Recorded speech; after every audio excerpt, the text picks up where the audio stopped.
We are. Guys, got the Whoa, whoa, coffee whoa, here, whoa, got whoa. the book there. Sorry. Okay, that's embarrassing. Trying to post this stuff on social media so people know where all the business is happening at. Oh, that's embarrassing too. Look at that. It feels like I'm in a clay studio with that kiln back there. Now it feels like I'm in a backyard, outdoorsy environment. It's all about staging. Oh, that's going to hurt my neck though, sitting this way.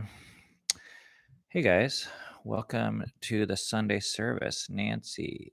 Hi, Nancy.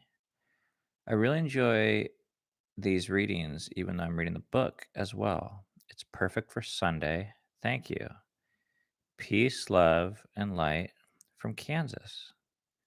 Oh, well, thanks for the note. Can anyone tell me? There's not many people on here yet. If the audio is working okay. Um, I just want to make sure that people can hear all right. And sometimes there seem to be a lot of technical difficulties with this setup here. Um, okay. Oh, right, boss. And that's Amy says audio working for me. Wonderful. All right, good. Well, I'm a bit under the weather today, not personally with me, but Cami has been out of town all weekend in Maine with actually a friend that she met here in the book on the AT. And that means I'm parenting 100% by myself, which is actually not true because the kids do a lot. But then Rainier has been sick all day, um, which is actually interesting timing with today's chapter because the chapter is a big part of it is about my relationship with him. Welcome if you're just joining us on the live stream. I'm glad you're here for the Sunday service. Um, this is a chapter that I'm particularly kind of, I think, excited to read in this format in a way that maybe we can have a little bit more of a discussion or get a little more feedback. And I'm drinking coffee at 7 p.m. If that tells you anything about how my weekend or at least my day has been gone. But I don't really um, have a lot of complaints. I'm just a little um, putting out a little bit more than I usually do. And as a result of that, I'm going to be reading this entire chapter by myself, which actually I hate reading out loud. It's just one of the most difficult things for me for whatever reason. Cami is so good at it and she loves it. And she's not here, which also means we will not have a musical guest here today. Sorry to disappoint you if that's why you came. But we're, of course, if you're new here, we, of course, are reading this book that I wrote, 2,000 Miles Together, the story of the largest family to hike the Appalachian Trail, written by me with the help of Megan McCracken, who is a writer that helped me really make it flow and organize all these ideas. This is our family on the front. And because there's so many names, we put the same picture on the back, but we're facing with kind of like a name guide so that when you're flipping through the book, you can be like, um, who is that person? And you can like see, be like, oh, it's that person, which I haven't heard is, if that's helped anyone. No one's like mentioned that, but that's why I did it. Scott says, I like that y'all gave Trail Magic again at Rock Gap. Scott, I like that too. Hey, Steph, Star Girl. Um, yeah, did I not mention that? No, last time we did the live stream, I just gotten back from Trail Magic, I believe. That was a fun trip. And I think maybe the first videos will go out this week of that we made about that Trail Magic experience. So I hope you guys check that out. It was really fun. Okay, where was I here? So I'm gonna have to read this entire chapter by myself. which sounds like it should not be that difficult. Oh, it's a short one. Good. All right. Chapter 4, Push to Our Limits. I wonder if I'm a little apprehensive about reading this chapter. I haven't really thought about what it's going to be like. When I first wrote this, it was scary as hell, or as heck for you kids out there. But now it doesn't seem like it's that big of a deal. Um,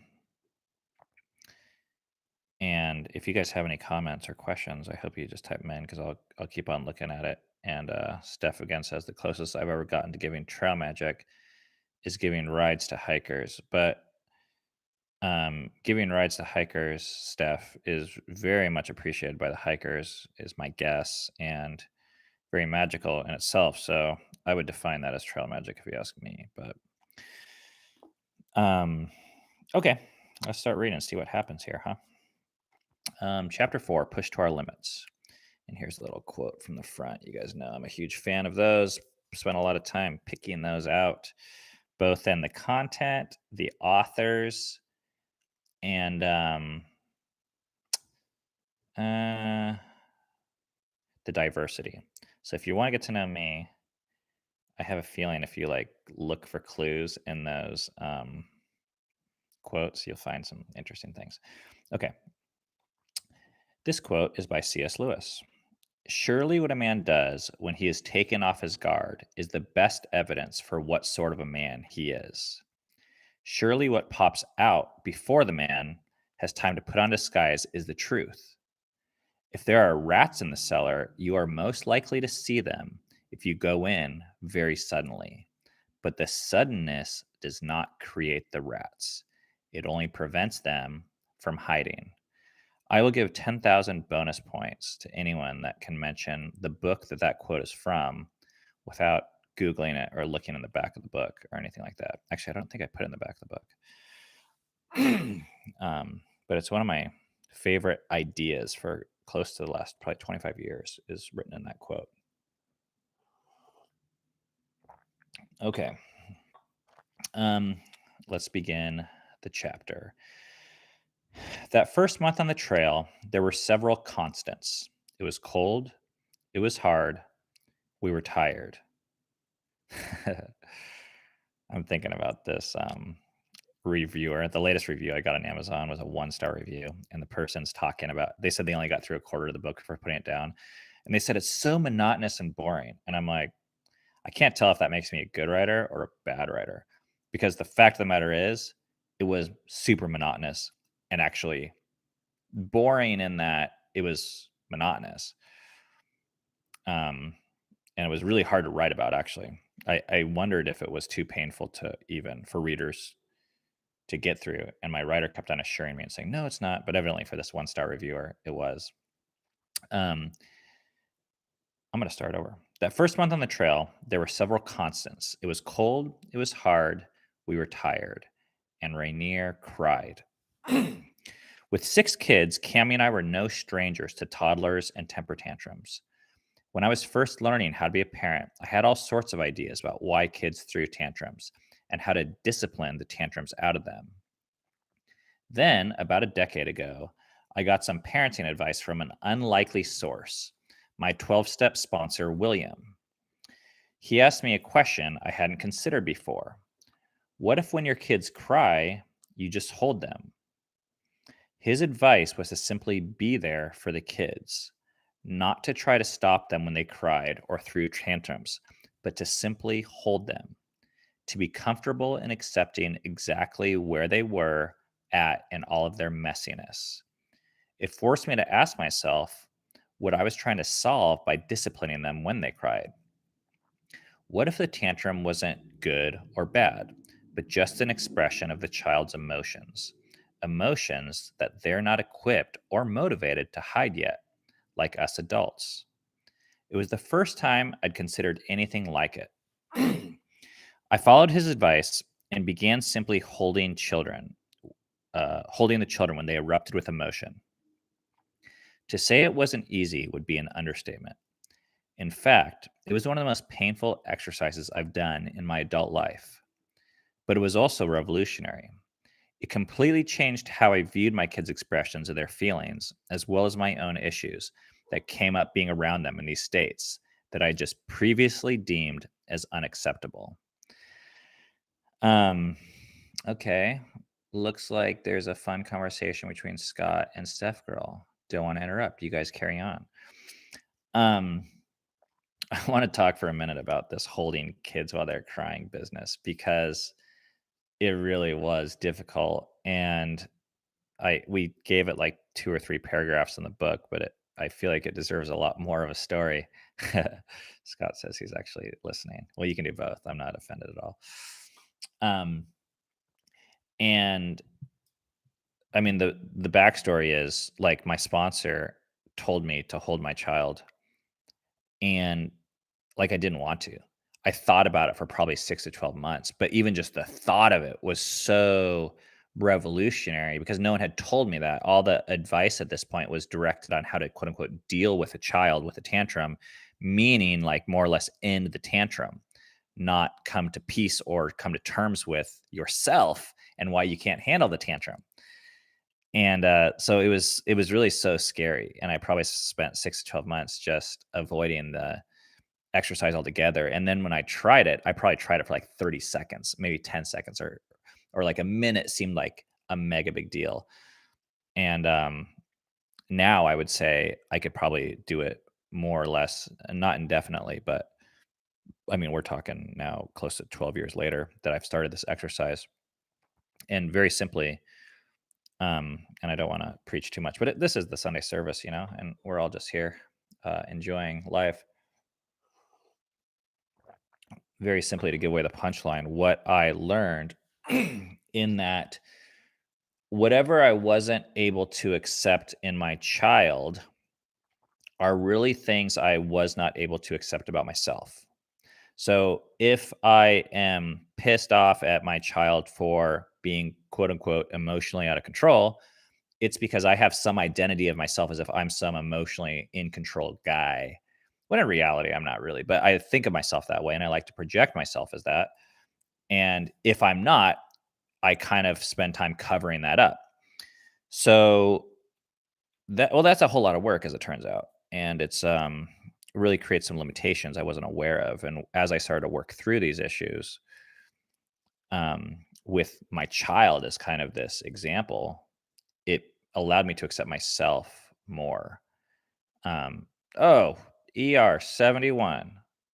Love you, brother. And thank you for checking in and saying hi. And I'm glad you're here. You were ER71 was an inspiration to us while we were hiking.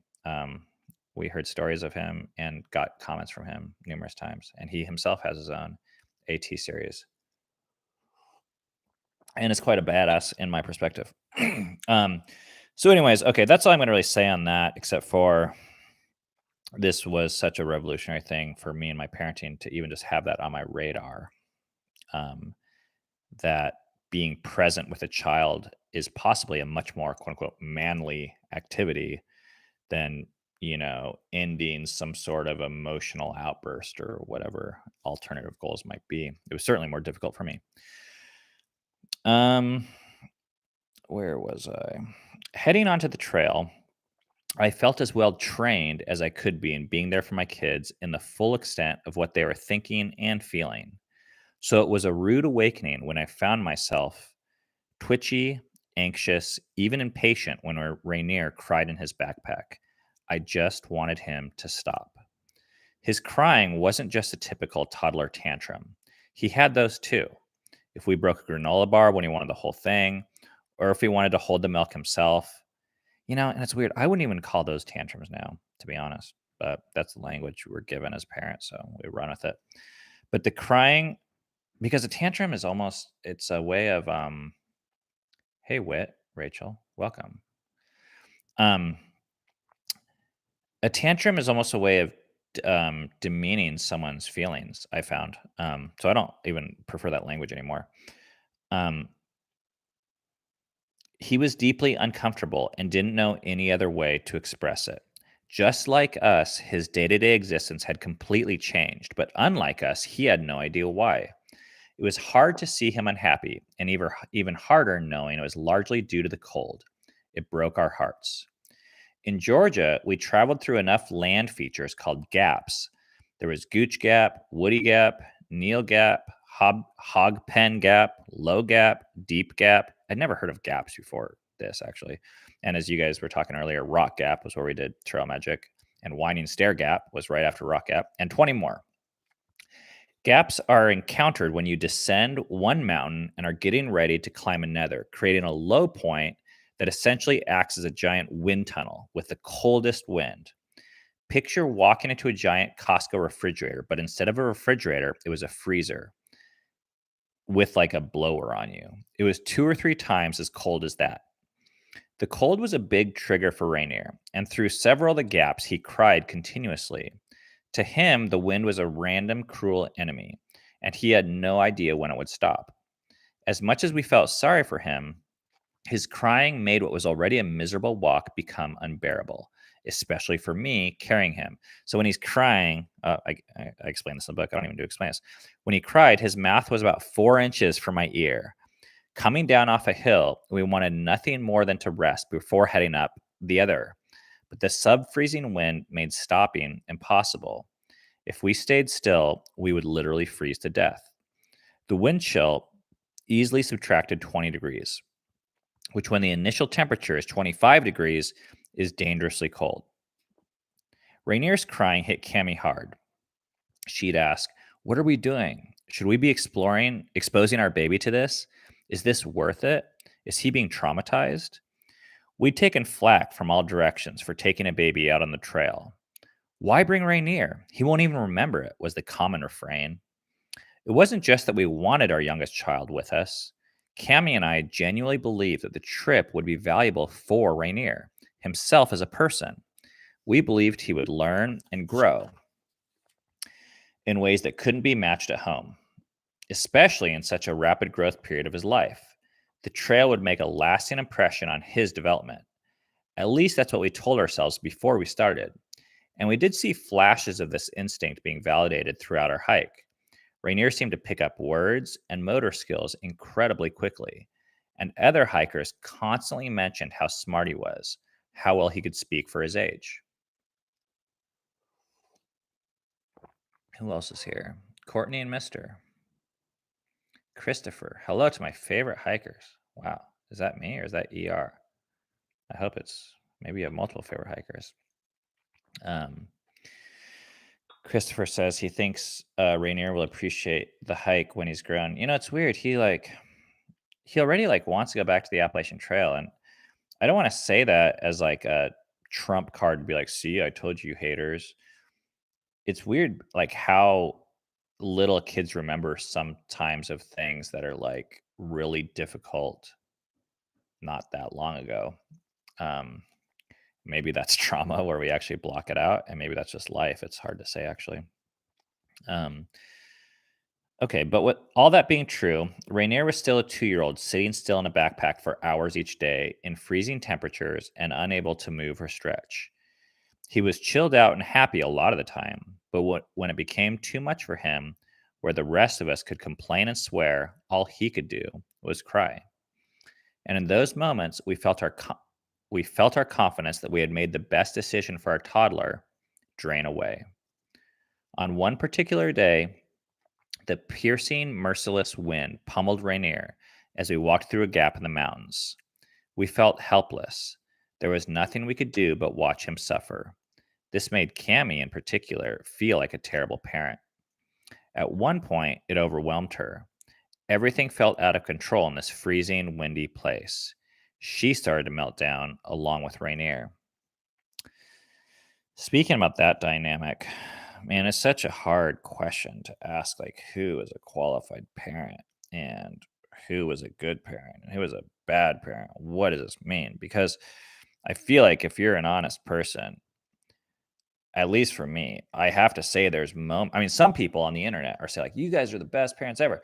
And then I'm like thinking, well, if they knew about these certain moments that I've experienced in my 20 years of parenting, they would absolutely say I was the worst parent ever. Well, then I come to talk to other people, and I feel like everyone I've talked to that I trust has these moments that that they're not really proud of, and they feel like if you just defined all your parenting by these certain moments would actually make us all the worst parent ever.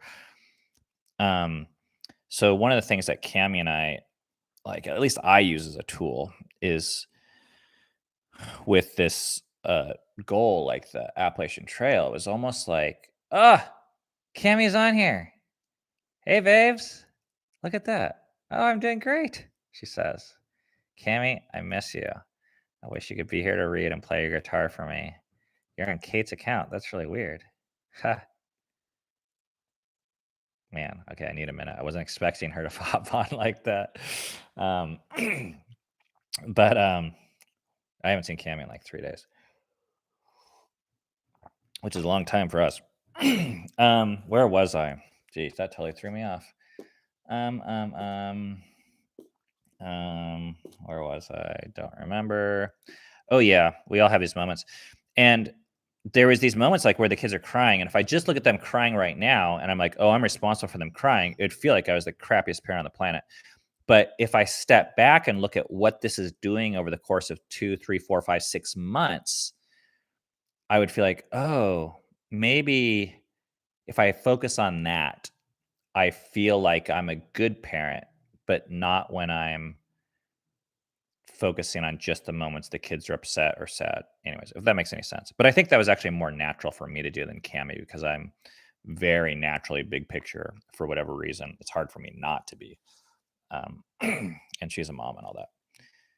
And she's saying hi everyone in the chat thread. Her name is under Kate Bowen, if that helps you guys out. I'd already been feeling guilty and uncertain of our choices, and seeing Cammy crack sent me deeper into a wave of self doubt. What are we doing? What have I gotten everyone into? Rainier was crying, and he just wanted the cold and wind to stop. But for me, his crying was an unrelenting reminder of the fatigue and guilt I was feeling. All right, sorry, I got to pause another moment. I just love this uh, content because I don't hear it talked about many places. I've had this theory about I have this soft spot for kids crying, and like, when you're at the grocery store and it's your kid and you're crying, your kid is crying, screaming their brains out, and you just feel like everyone is stopping and looking at you, but really, like, no one really cares because when someone else's kid is crying at the grocery store, no one really takes it personally. It's just like another noise. But for some reason, when it's my own kid crying, it's not just the noise. I feel like it's the child in their own little language shouting at me and saying, "You're a crappy parent. You're not good enough. You can't make me happy." And it's like, it's the one of the scariest things to think of as a parent. And of course, the kid's like not really saying that, but that's how I hear it. And I think like that's almost like this phenomenon I've seen, um, is that when it's your own kid, it has this like 10x multiplier of how painful it is. Of course, like no one wants to hear a baby cry, but when it's your own, it is very easy for me to like take it personally. Whereas when I hear someone else's, I'm like, I'm sure everything's gonna be fine. So, anyways, okay, that's like all building up to what's gonna happen next. I lost my cool just for a moment. Rainier wouldn't stop crying. His wasn't in a he wasn't in a full scale tantrum, but he'd been whimpering all morning, and weakened by the cold and exertion and mental exhaustion, I just wanted him to be quiet.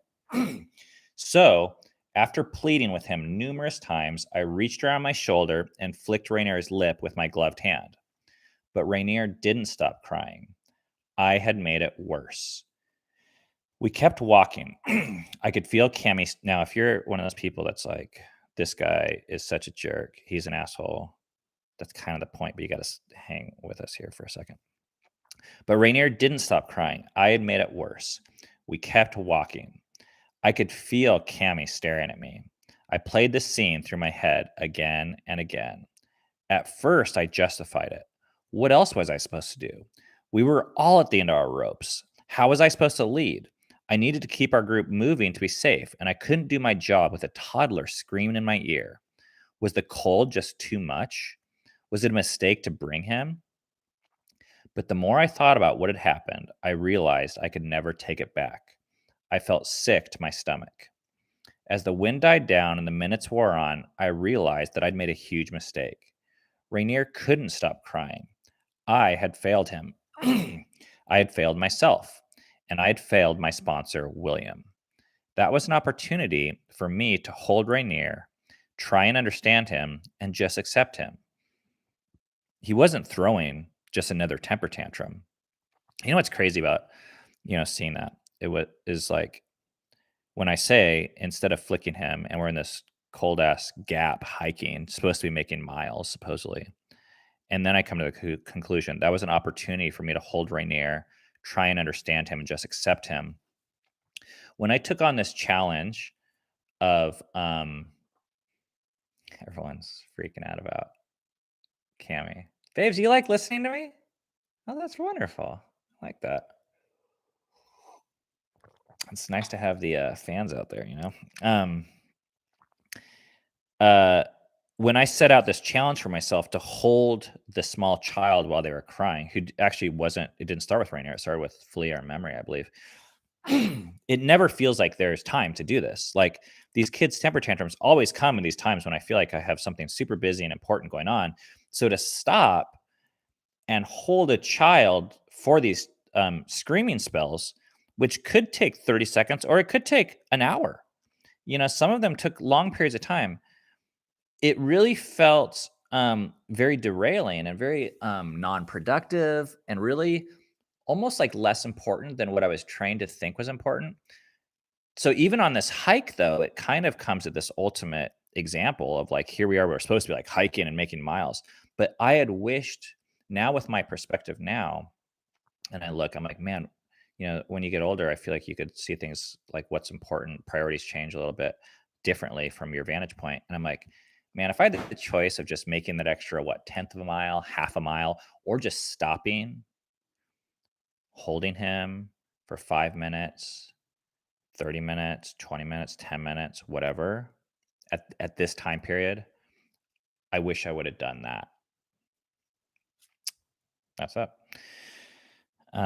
He wasn't throwing just another temper tantrum. He was at the end of his rope, just like all of us. And crying was the only way he could express his emotions. And I didn't have the capacity to accept his emotions. So instead of accepting them or trying to help him, I tried to stop him in the only way I knew how, through force and violence. And now I had lost his trust. Maybe we should have left him at home. Maybe we all should have stayed home. Many times during the trip, we were all near the ends of our ropes. Half of the mornings on the trail, I was yelling at Seven to get up, and there were some mornings where I'd have to pull Seven out of the tent and sleeping bag by his legs because no amount of shaking or talking would wake him up. He also hiked at his own slower pace and paid little attention to the people he was hiking with. We would give him a very specific direction like, Seven, can you hand me that granola bar? And he'd look back and simply respond, huh? The trail had thrown us into a situation the modern world had actively been shielding us from our whole lives. It's only natural we had architected our lives to avoid discomfort and friction. I often had felt like being a successful parent was synonymous with never losing my cool, never being put in a position to owe my children an apology. Cammie and I wondered, what if success in relationships is better defined as working through the tough moments, being able to ask forgiveness and accepting each other for who we really are?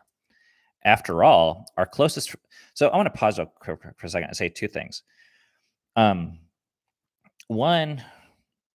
uh, if you are the type of parent that loses your cool with your kid and you abuse your kid physically or emotionally or whatever, like I'm under the impression that every parent is doing the best they can.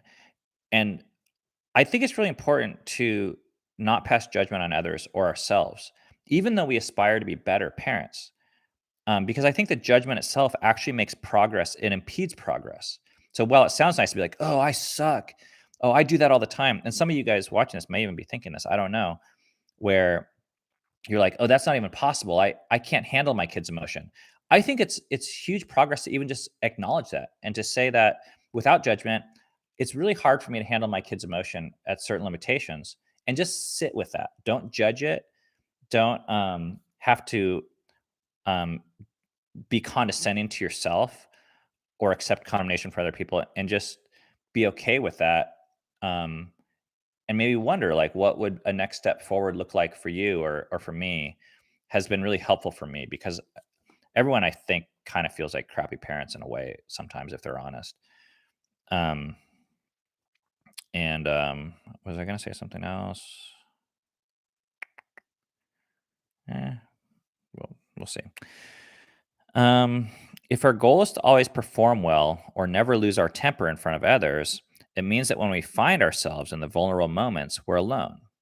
If our goal is to be truly known by others or even ourselves, we have to leave our comfort zone in front of the very people we're afraid of hurting. This is scary. Cami and I didn't want to avoid it anymore. Oh, yeah. The second thing I was going to say is this. I hear a lot of parents that say, like, oh, I'm going to do a good job. I'm going to do better than my parents. I'm not going to hurt my kids. In my experience, those are the most dangerous parents out there, because we were raised by parents and people in communities that all said that they were doing it right. And yet they were some of the most damaging people. And a lot of their kids don't talk to them to this day. But yet none of the parents say that they did a crappy job. They were all like, oh, something's wrong with my kid. So when you rectify that, what kind of became our MO, or my goal, was like to get really good at apologizing and to offer to pay for therapy and assume that the kids are going to want or need it. And I don't know if that's like just accepting defeat. Personally, I don't have a problem with apologizing. I don't think it's a sign of weakness, and or therapy for that matter. But just to know, to say, like, hey, there are going to be ways, no matter how hard I try, that my kids are going to be hurt by me, and that's okay. That doesn't mean I did a bad job. That I probably did the best I could, but that's still going to be a reality. And for some reason, accepting that has been really helpful for me. I want to just check out these comments to see what's going on here. Um, Memory says the AT is hard. Parenting is harder. Yes, I actually would agree with that. Kelsey says we all have those end of the rope moments, but we never talk about them. Yeah, that is something. Robin. Hi, Robin. We all do it as parents, but rarely talk about it. Never would show the video. Yes, that was a moment for us when we decided to put this on video. I don't know if it was one of the more courageous things we did or stupid. I don't regret it, but we kind of knew we were signing up for some serious business when we published that video. But I think what seemed scarier to me than getting crap from people online, and even eventually like CPS gets called, spoiler alert, and all that kind of stuff, was portraying a false image of family that perpetuates a family that is essentially the Brady Bunch combined with Chuck Norris. That just was not who we were. Like this, we cried through this journey and we hurt each other. And it was still worth it, because I feel like if we could tell that story, maybe normal people might think that we're normal and they're normal too. I don't know. Um, okay. What's going on here?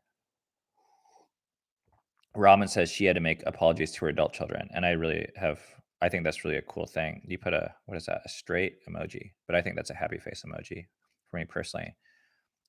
Wit says all we can do as parents is the best we can.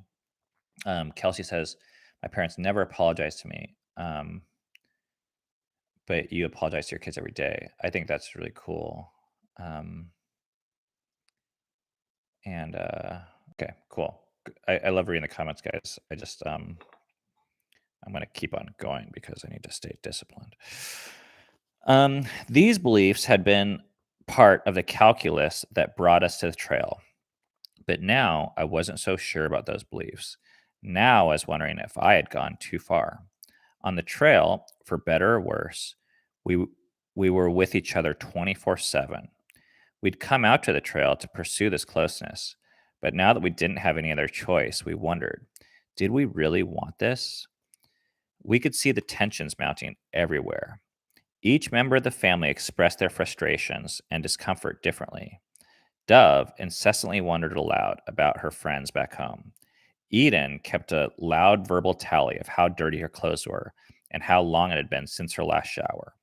Filia often just laid down in the middle of the path, tired and totally done. And then we have this picture here. which I'll read the caption and I'll show you the picture. Filia, age 7, had not yet learned to read and used her journal to practice the alphabet and draw pictures as she was on her way to become the youngest female thru hiker in history. There's her alphabet drawing right there, taken from her actual journal, which I do find it rather crazy that this kid ran, I think, 2, maybe 3 marathons and an ultra and hiked the AT before she learned how to read. Um, at nights, the tension we were all going through was the most evident. To save weight, we carried 2 tents, one for the adults, one for the kids.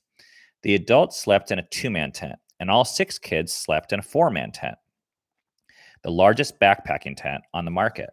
The floor was 8 feet by 7 feet, only a little bit bigger than one king-size bed. So that's 6 people on one king-size bed. And it's not like a king-size bed where you can like go past the edges. There's like walls. So you're like, you're stuck. Which was not much space for 6 kids and 5 large packs. The edges of the tent got cold and wet, so everyone tried to cram into the middle.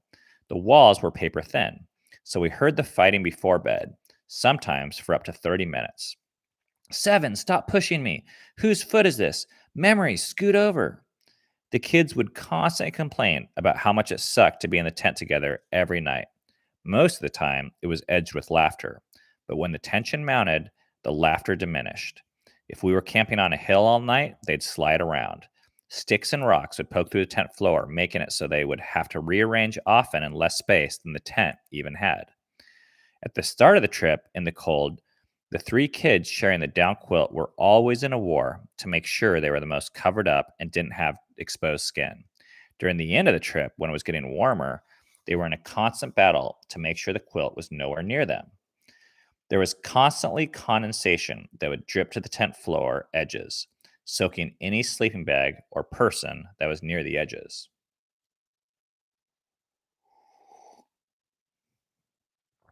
Hmm. Oh, man. Yeah. Rebel writes, just goes to show that kids don't all fit in development models and are pretty great. I'm assuming you're talking about Flia having difficulty reading, which we actually just got her meeting with like a Montessori type dyslexic specialist that can help. And I'm so glad. I'm not opposed to public education, but I'm so glad that we have someone that can help her where she's at, because I've heard in certain education models that if the kid doesn't fit in, that sometimes there's a feeling or pressure that something's wrong with the kid versus something's wrong with the model. And I'm always going to go with there's nothing wrong with a human, that something's wrong with the model. So especially when it comes to education. Okay. The kids would give us nonstop crap the whole length of the trail for the sleeping arrangements, telling us how good we had it and how we had no right as parents to complain. Cammy would say, I'm hungry. And Eden would say, well, at least you don't have to sleep with 5 smelly rats and get poked in the face all night. This like happened all the time. We knew there was nothing we could realistically do about the situation. And while the kids were always fighting with each other, they banded together in their misery to make fun of how spoiled us parents were to have our own tent. It was the one thing on which they always had each other's backs. You guys have those moments when your kids fight all the time and then they're like supposed to be in bed, but they're not going to bed and they're like sneaking awake, and then they get along because they both know that they're doing something wrong together. That used to happen all the time with us. And now, walking away steadily from the moment when I'd lost control with my youngest son, I knew that although Rainier had fallen asleep, he might remember this moment. He might end up hating the Appalachian Trail forever. I had lost my temper with Rainier. I'd seen Rainier crying in a way that reminded me of how uncomfortable we all were, and I didn't want to face that. And when the voice in my head I didn't want to hear wouldn't shut up or go away, I lost control and I crossed the line. It was a wake-up call. I didn't know what it meant about my parenting, and I didn't know what it meant for my relationship with Rainier. My old fears at the start of the trip came roaring back. Am I going to be able to stop myself from bending everyone to my will? Am I going to be able to let go and let the kids make their own choices? The answers eluded me. In their absence, I did the only thing I could think to do. That night in the tent, I apologized to Rainier for flicking his lip. Rainier, Dad is sorry. I shouldn't have done that, I said. I looked over at Cammy. She had tears in her eyes. Owie, said Rainier. I know. I'm sorry. I won't do that again, okay? Okay. It didn't fix the situation, but at the moment, I felt a little better. I knew there was nothing else I could do but take it day by day, and Rainier seemed to understand. The internet, however, did not. Whew. That's not the end of the chapter. I just need to take a break after reading that. That's pretty intense stuff right there. That was real. I mean, that happened. I remember that night. I remember where I was sitting. Um, sometimes I hear people, parents say things like, I wish I had done more. Or they watch your videos and they're like, I wish I did this or that. And once again, I assume parents are doing the best they can. But when you have a change of perspective, which we've had a lot of in our life, at one point, I probably would have done this and not apologized, honestly. But at this point, I feel like, oh, I could do better than that. I found that it's never too late to apologize to kids. Never, ever, ever. As long as it's like legit. I mean, and you're willing to follow it up with maybe lifestyle or mindset change, and you're not just offering words to kind of assuage yourself of guilt. That a week later, a year later, a decade later, 5 effing decades later is better than nothing, in my opinion and experience. Um, oh, oh, that's Cammy. I thought it was Kate. Cammy says, I got tears in my eyes again. It was so touching. Yeah, babes, for real.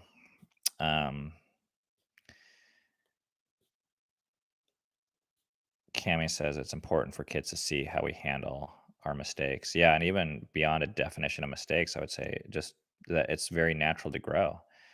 Um, I like to live in a way where um, any time I look 10 years back, it should feel pretty obsolete and immature to where I am, which means that in 10 years from now, I'm going to be looking at the way I'm acting and it'll feel kind of weird and immature and um, funny, So, okay. Next section, the outside perspective. This is a little short one. We're almost done. Cammy says that Kate agrees. All right, good to know. Hi, Kate. Thanks for hanging out with Cammy this weekend.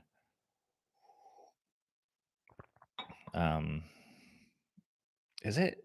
Do your wives watch your live streams on vacation? That's kind of weird. I like it though. I'm gonna wink at Cammy, but this isn't for you guys. Our YouTube channel connected us. Oh, this section is called The Outside Perspective. Our YouTube channel connected us to the online world in both positive and negative ways. On the one hand, friends and family and internet strangers could cheer us on by watching our progress through our trail vlogs. I mean, heck, most of you guys probably found us through these trail vlogs. On the other hand, it was around this time on the hike that the negativity surged from another very distinct type of internet stranger. Naysayers criticized us on YouTube, in the White Blaze forum, and on other social media sites and blogs. Some people said matter-of-factly that we were idiots.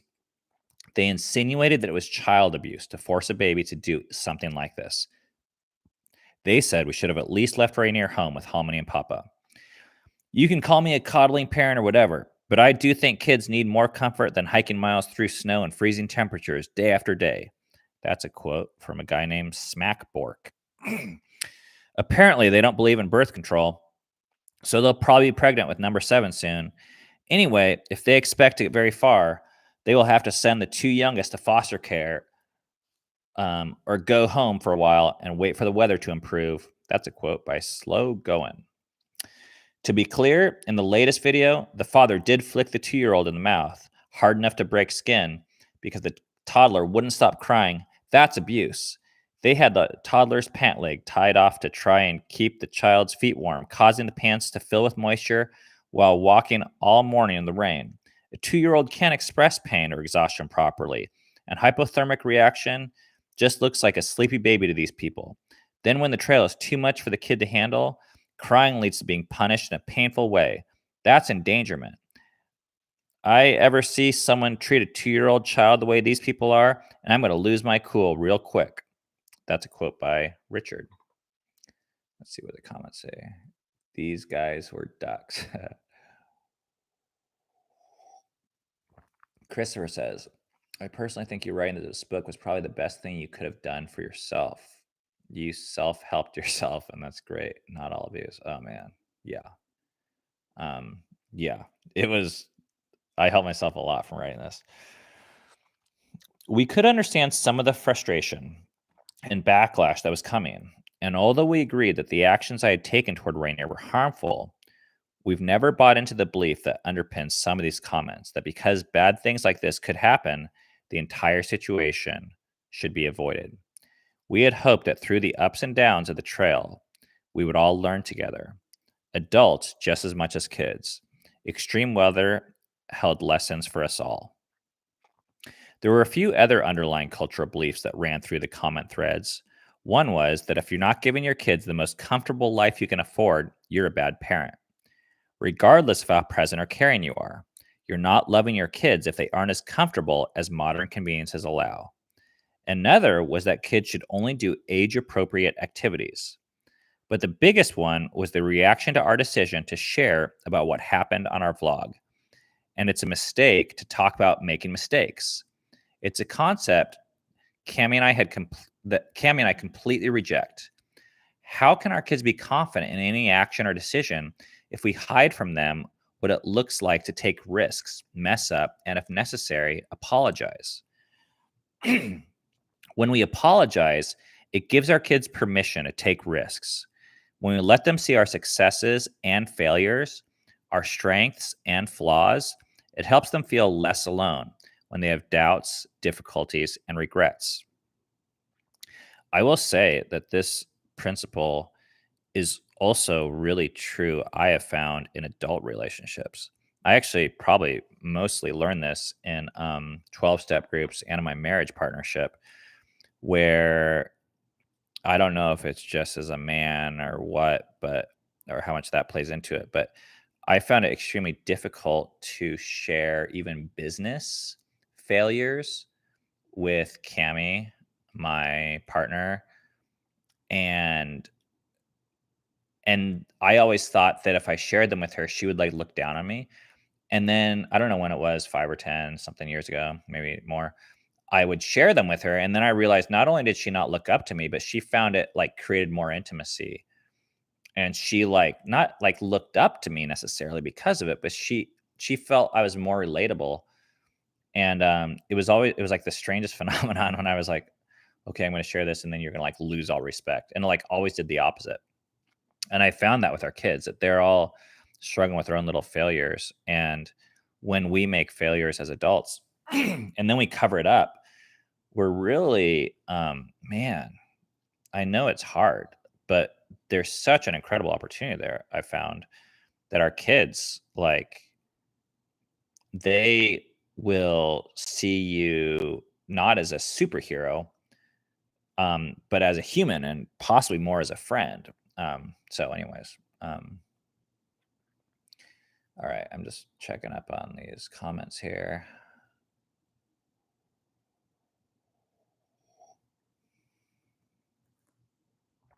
Okay. We hold hands and walk next to our children. We don't want to walk ahead of them, where they can't see us in our entirety. We don't want to represent vague principles for them to aspire to. We want to show our kids equal footing as partners in our family, and say, I will not leave you in the difficult times. But we had found that true intimacy is not just about being a hero to our kids. It's about making mistakes and being willing to clean up from them afterward. To us, in a way, The whole point of going out on the trail was not to find ways to succeed, it was to find the ways we could fail. But while all these principles had felt right at home, I still felt like I had gone too far with Rainier, especially now that the outside world's voice was so unified against us and becoming louder and louder. To them, it was simple.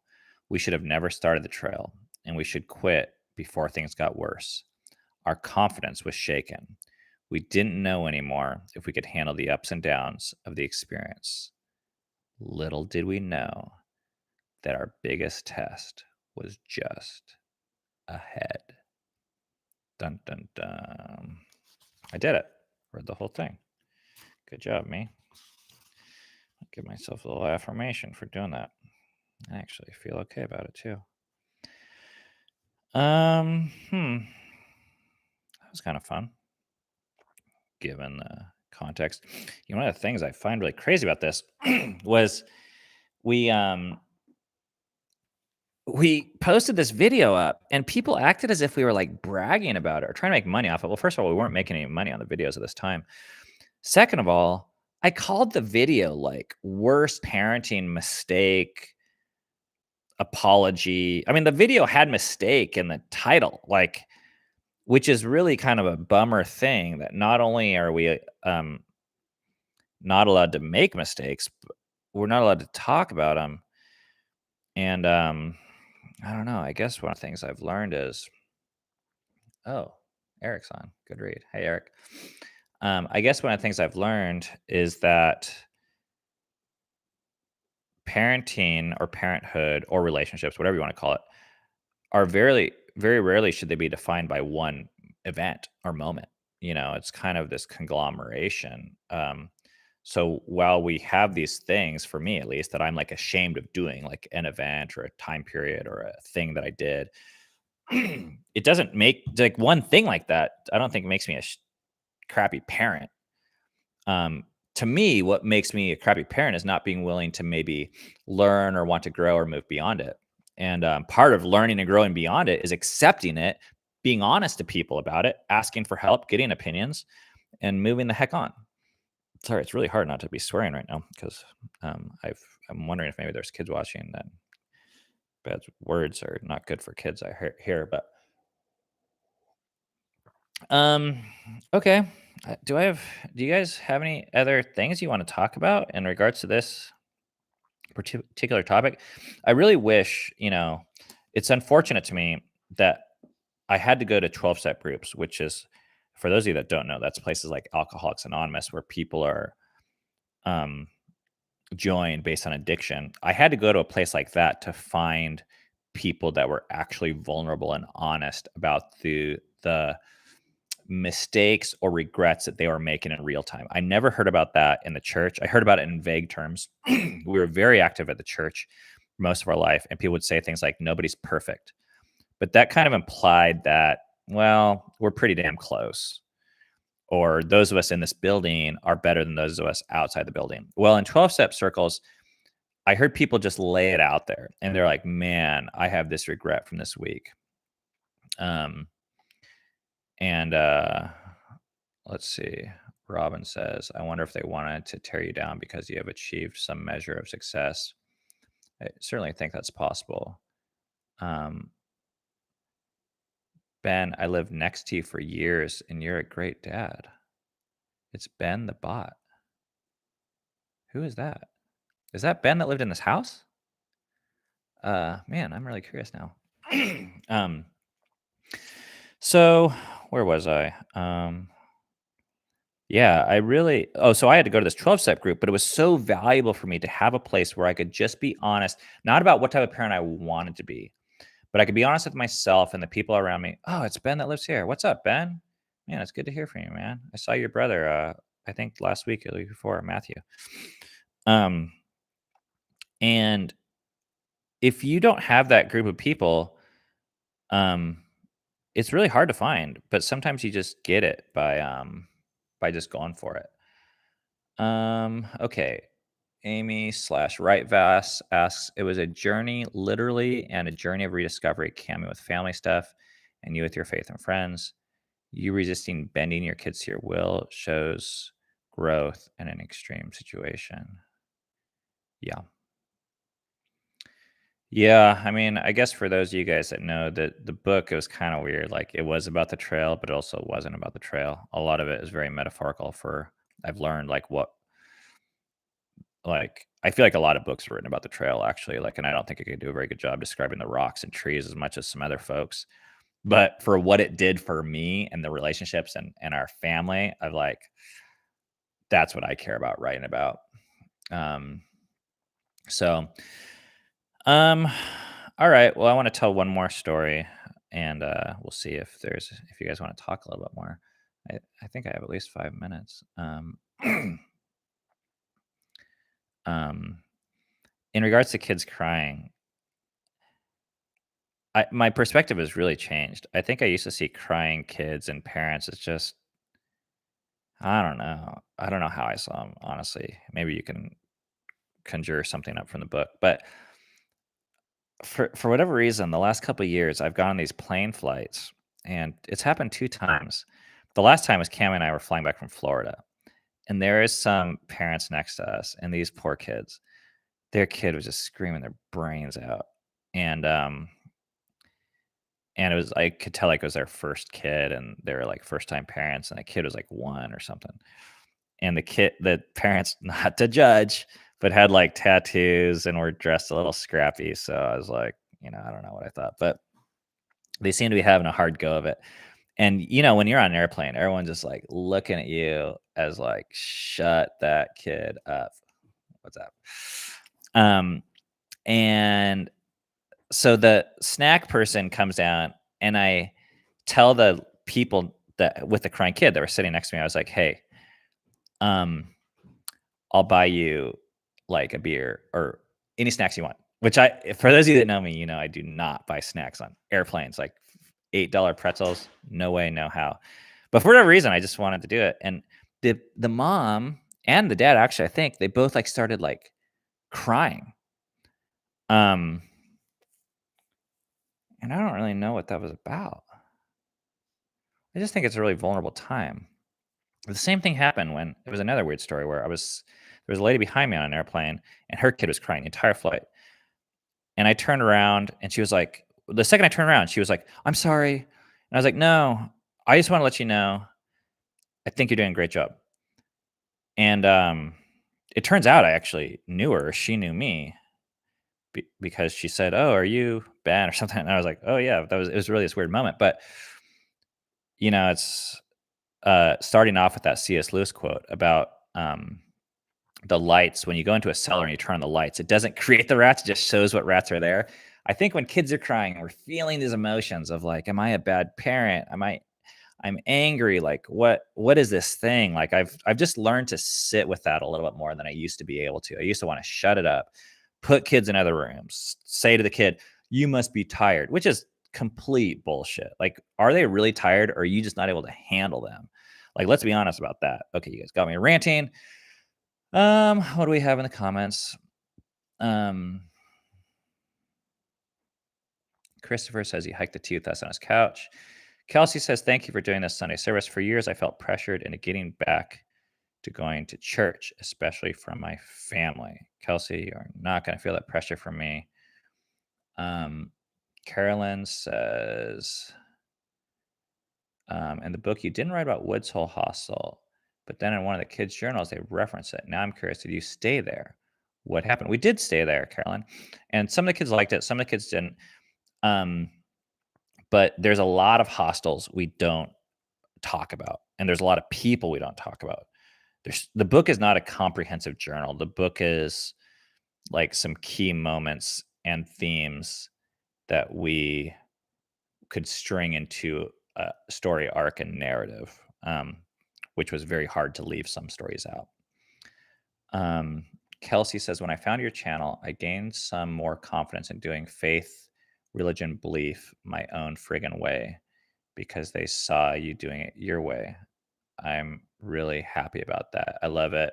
A lot of people have told me that, like, they see me and you're like, you just don't give a fuck. So it helps me not give a fuck. And guess what? There's people I follow on Instagram and YouTube that I think don't give a fuck. By the way, I'm going to be swearing from this point on. So if you have kids, and I follow them because it gives me courage. So I'm really happy that other people get courage from that type of um, life.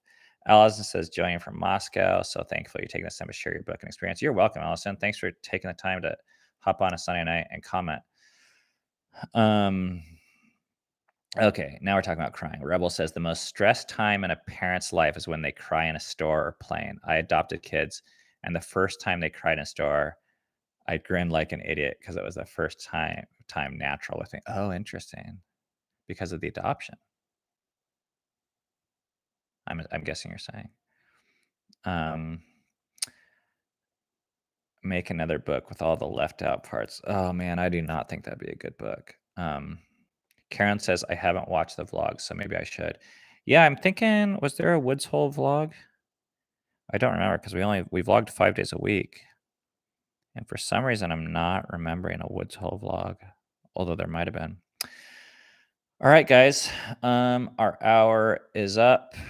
And I really appreciated you guys joining in and being so interactive.